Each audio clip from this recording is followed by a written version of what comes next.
Hi, I'm Scott, and I'm an American in Bangkok. Today on Letters to Thailand, I got a letter, and this is a war and peace, man, from a guy named Kevin. And this is going to be 3 or 4 parts. Hopefully you'll stick with it the whole way, and so will I. But he writes in, "Hi Scott, thanks for your reply. I recently discovered your videos on YouTube and enjoy watching. You definitely know what you're talking about. I am 47 and speak Thai pretty well. I first went to Thailand in 2000. I was serving in the military and had a friend who was married to a Thai woman while living in Thailand from 96 to 2000. I spent weekends in their home in the US and began to learn Thai. The first time I visited Thailand, I married a girl I met on the internet 3 months earlier. Wow. I was lucky she wasn't a shark, but we divorced after 7 years and 2 great kids who are now 10 and 11 and living in the US with their mother." Okay. Well, that's good she wasn't a shark, for sure. You lucked out, pal, marrying her 3 months afterwards. After the divorce, I began to spend a lot of time in Thailand. I think I've just about seen and heard it all. I still dream of a beautiful Asian wife who loves me and likes me too. But I am not so sure that's realistic anymore. Now let me stop you right there. This is the second time, at least in one of the letters or that I've read, or emails, that I've read on a video, that guys have talked about their dream of having an Asian wife. And I'm here to tell you, I'm married to an Asian, obviously. I'm married to a Thai, obviously. Now, is it a dream to be married to her? There are times when I think, wow, she is the best woman. I could have never ended up with anyone better. It's fantastic how she treats me.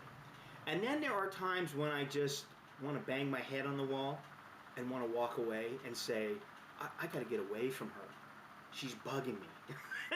You know, I mean, and I don't necessarily think that that's a cultural thing. I think it's a wife thing.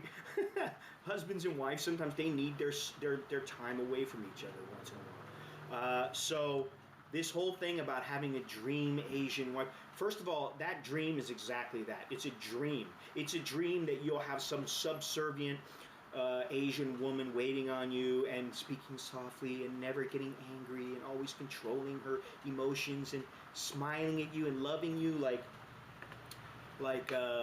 no one else in the world could ever love you. I think that's a falsehood, okay? Now, anyway, let me keep going on here. The whole process of me getting involved has become so industrial. I agree with you there. I've dated some nice girls since, but even if they are decent, they are so manipulated by the people around them who are trying to find an angle on the Farang's wallet. Now, let me stop right there. That is a big reason why I ended up with my wife, because she's very strong-willed. And I think that that's a good thing and a bad thing, but for the most part, it's a good thing. And, you know, if she's so easily manipulated by others, well, what does that tell you about her? Think about that, okay? I don't want somebody easily manipulated, okay? That's me personally. Maybe you do, but I don't. I could tell you some stories too. Briefly, one young lady took care of me for a week on Koh Chang. I knew she had a list of guys all over the world, so I wasn't expecting much. One night she drinks a little bit too much, and when I start asking her why not settle down and marry, she explains. When she was 14, her mother and uncle murdered her father to collect life insurance when they shacked up together.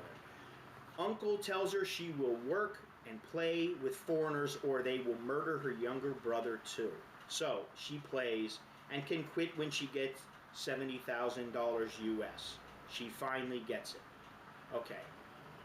I'm going to stop right there in this part, but what I will say is that one reason why I don't think it's a good idea to get involved quickly with a Thai woman, or any woman for that matter, but especially here in Thailand, when you don't always understand them, you don't understand their language, what they're saying, and you don't understand the culture, and you don't understand what's gone on in their life.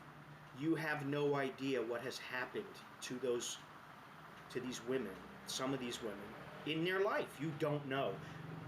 Like in this case, that's a huge problem for me. That's a huge red flag. You know, she will work and play with foreigners if she wants to keep her younger brother alive.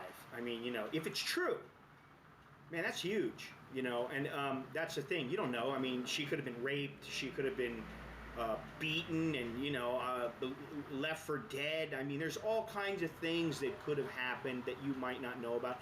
And like I always say, take time, let their cards play, and see what happens.